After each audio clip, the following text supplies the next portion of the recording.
ஆண்டவராகிய இயேசுவின் நாமத்தினாலே இந்த காலை வேளையில் கூட உங்கள் யாவரை வாழ்த்துகிறேன். கர்த்தர் உங்களை ஆசீர்வதிப்பாராக. இந்த நாளிலே கூட தெசலோனிக்கேயருக்கு எழுதின நிருபம், முதலாம் நிருபம் 2ஆம் அதிகாரம் 4ஆம் வசனத்தை கூட வாசித்து தியானிக்கலாம்.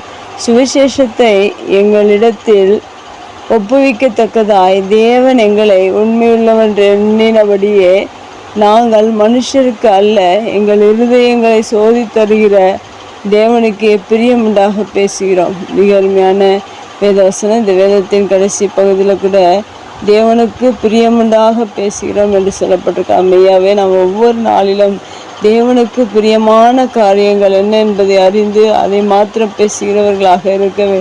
இந்த வேதவசனத்தில் ஒரு சில காரியங்கள் இங்கு சொல்லப்பட்டிருக்கிறது.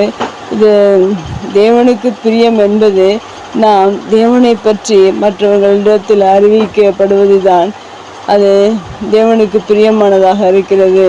அதை தான் இங்கே சொல்லப்பட்டிருக்கிறது. சுவிசேஷத்தை என்னிடத்தில் ஒப்புவிக்கத்தக்கதாய் அந்த வேலையை பவுலிடம் தேவன் கொடுத்தார். அந்த பவுலிடம் கொடுத்த அந்த ஊழியத்தை பவுல் சிறப்பாக செய்து முடித்தார்.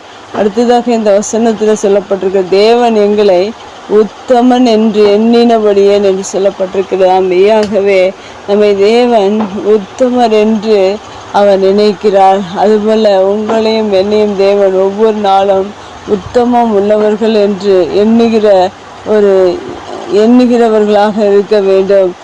சுவிசேஷத்தை மற்றவர்களிடம் அறிவிக்கிறவர்களாக இருக்க வேண்டும். இப்படிப்பட்ட சூழ்நிலையில் பவுலுக்கு இங்கே அநேக துன்பங்கள், நெருக்கங்கள் வருகிறது. எல்லா நெருக்கத்திலும் தேவனை விடாதபடிக்கு அவர் பற்றி கொண்டுகிறவராக இருக்கிறார். இங்கே வேத வசனத்தில் சொல்லப்பட்ட பிரகாரம் இருதயங்களை சோதித்தருகிற தேவனுக்கே பிரியமுண்டாக பேசுகிறோம். நம்மை ஒவ்வொரு நாளும் சோதித்தருகிற தேவன் நம்மை என்ன பேசுகிறோம், என்ன செய்கிறோம் என்பதை எல்லாவற்றையும் காண்கிற தேவன். அப்படிப்பட்ட தேவனை நம்மோடு கூட நாம் வைத்திருக்கிறோம். தேவனுக்கு பிரியமுண்டாக நாம் பேசுகிறவர்களாக இருக்க வேண்டும். ஒவ்வொரு நாளிலும் சுவிசேஷத்தை அறிவிக்க வேண்டும். ஒவ்வொரு நாளிலும் நாம் உண்மையுள்ளவர் என்று எண்ணுகிற பிள்ளைகளாக இருக்க வேண்டும். ஒவ்வொரு நாளிலும் நீங்கள் தேவனுடைய சுவிசேஷத்தை மற்றவர்களுக்கு அறிவித்து, வசனத்தை மற்றவர்களுக்கு அறிவித்து, அது தேவனுக்கு பிரியமுண்டாக வாழ்ந்து கொள்ளுங்கள். கர்த்தர் உங்களை ஆசீர்வதிப்பார். கண்களை முடிச்சு வைக்கலாம். எங்கள் அன்பு தகப்பனே, தர்மையான வார்த்தைக்காக நன்றி செலுத்துகிறோம்.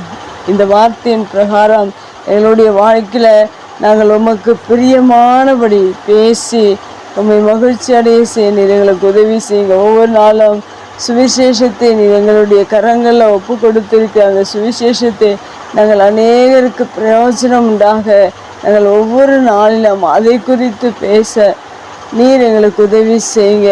நீர் எங்கள் மேல் பிரியமையாக இருக்கிறதற்காக நன்றி செலுத்துகிறோம். தொடர்ந்து உங்கள் பிரச்சனை எங்களோடு கூட இருக்கட்டும். இயேசுவின் நாமத்தில் ஜெபங்கள் நல்ல பிதாவே, ஆமென்.